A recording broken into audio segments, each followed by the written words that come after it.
अस्सलामुअलैकुम वरहमतुल्लाहि वबरकातुहू। प्यारे बच्चों, कैसे हैं आप? आइए अपने दूसरे दिन का आगाज एक क्विज से करते हैं। आपसे सबसे पहला सवाल है कि कमरी साल का 9वां महीना कौन सा है? कुरान पाक की सबसे तवील सूरा कौन सी है? चौथे आसमान का क्या नाम है? लैलतुल कद्र के क्या मानी है? रसूलुल्लाह सल्लल्लाहु अलैहि वसल्लम पर कुरान पाक कितने सालों में नाजिल हुआ? एक नफल का अजर रमजानुल मुबारक में किसके बराबर हो जाता है? सूरतुल बकरा में कितनी आयात हैं? इन सवालों के जवाब आप तहरीर कीजिए और पिछली वीडियो को देखते हुए इसकी तस्हीह कीजिए। आज की गुफ्तगू का आगाज हम नमाज से करेंगे। नमाज ऐसी चीज है जो मोमिन और काफिर में फर्क करती है। कोई भी शख्स जब इस्लाम कबूल करता है तो थोड़ी ही देर में अजान होती है तो वो वुज़ू करता है और अल्लाह ताला के हुज़ूर खड़ा हो जाता है। वो अल्लाह की वहदानियत का इजहार अपने जिस्म से, अपने एक्शन से करता है और इस तरह ये जाहिर होता है कि वो मोमिन, और जो शख्स ऐसा नहीं करता वो काफिर है। नमाज में इंसान अल्लाह के सामने झुकता है, यहाँ तक कि वो उसके सामने सरबसजूद हो जाता है।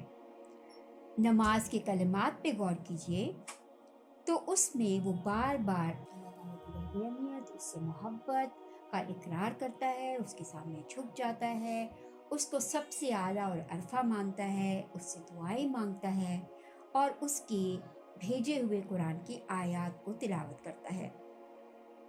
तो कैसे मुमकिन है कि नमाज से फारिग होने के बाद अगली नमाज तक वो कोई बुराई करे?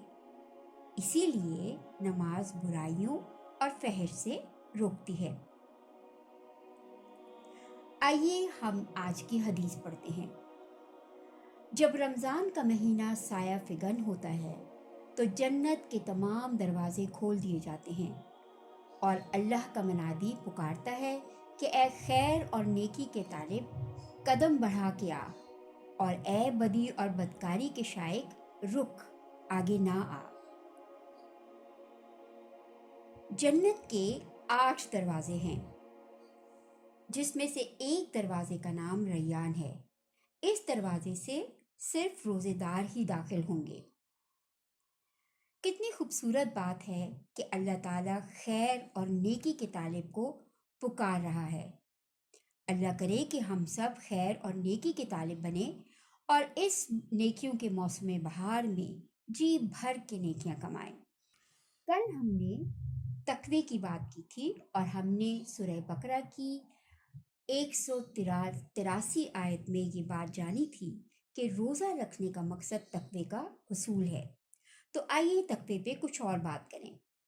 तकवे के माने हैं डरना और बचना, परहेजगारी, नेकी और हिदायत की राह पर बखुशी चलना। तकवा दिल की एक कैफियत है जिसको हासिल करने के बाद एक मुसलमान गुनाहों से झिझक महसूस करता है और इस तरह वो गुनाहों से बच जाता है और नेकियों की जानिब रग़बत महसूस करता है, यानी उसका दिल नेकियों की जानिब राग़िब होता है और वो नेकी करना चाहता है। बस यही तकवा है कि जब उसे अच्छे काम खुशी दे और बुरे काम से तकलीफ और दुख हो तो इसका मतलब है कि आपके दिल में तकवा पैदा हो चुका है। क्या आप चाहेंगे कि आप भी इस दिल की कैफियत को हासिल कर लें? रोज़ा एक ऐसी इबादत है जिसमें कोई जिस्मानी तौर पर आपके अंदर कोई तब्दीली नहीं ज़ाहिर होती, और अगर आप अपने मुंह से किसी को बताएं नहीं कि आप रोज़े से हैं तो किसी को पता नहीं चल सकता कि आप रोज़े से हैं। रोज़े के दौरान हम वज़ू करते हैं और वज़ू के दौरान हम कुल्ली करते हुए इस बात की एहतियात करते हैं कि कोई कतरा लुढ़क कर अंदर ना चला जाए।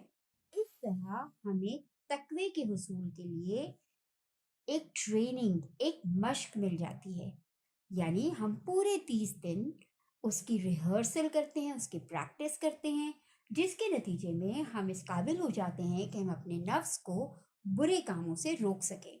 اس طرح روزہ ہمیں تقوی کی طرف لے کر جاتا ہے۔ آئیے آج کی دعا پڑھیں۔ بسم اللہ الرحمن الرحیم۔ اللہم لک صمت وعلی رزقک افطرت۔ یہ دعا آپ روزہ کھولتے وقت پڑھ سکتے ہیں اور اس بات کا اقرار کر سکتے ہیں کہ ہم نے روزہ صرف اللہ تعالیٰ کے لیے رکھا ہے، اور جس رزق سے ہم افطار کر رہے ہیں وہ رزق بھی اللہ تعالیٰ کا ہی دیا ہوا ہے۔ اور یاد رکھیے کہ رمضان میں مومنین کی روزی میں اضافہ کر دیا جاتا ہے، سبحان اللہ۔ آخر میں آتے ہیں ہم جائزے کی طرف۔ امید ہے کہ کل بھی آپ نے جائزے کو پر کیا ہوگا اور آج بھی آپ جائزے کو پر کریں گے۔ اس میں ایک اہم بات تراویح ہے۔ تراویح رمضان کی خاص عبادت ہے اور اس کا خوب اہتمام کرنا چاہیے۔